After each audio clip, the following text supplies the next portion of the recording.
Salat ang Philippine National Police ng libo-libong uniform personnel sa unang araw ng kampanya para sa barangay at sangguniang kabataan elections upang mapanatili ang mga lugar.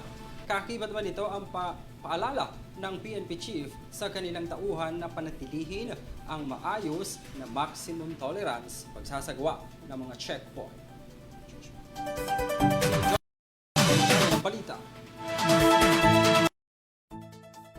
Naka-heightened alert na ang buong puwersa ng Philippine National Police, PNP, kasabay ng unang araw ng kampanya sa Barangay at Sangguniang Kabataan Election, BSKE 2023. Aabot sa 187,000 na PNP personnel ang ipakakalat ng pambansang pulisya sa buong bansa.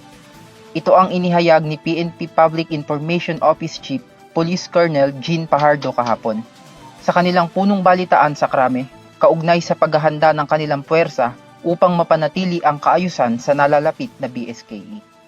Ayon pa sa PNP, paiigtingin pa nila ang paglalatag ng mga checkpoint upang masiguradong walang magtangkang magpuslit ng baril ngayong may umiiral na gun ban at upang makatulong din sa kanilang anti-criminality campaign.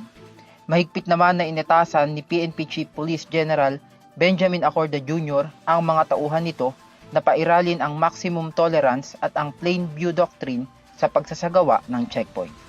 Samantala, 12:01 nga ng umaga ngayong araw ay nagsimula na ang campaign period para sa BSK at tatagal naman ito hanggang October 29.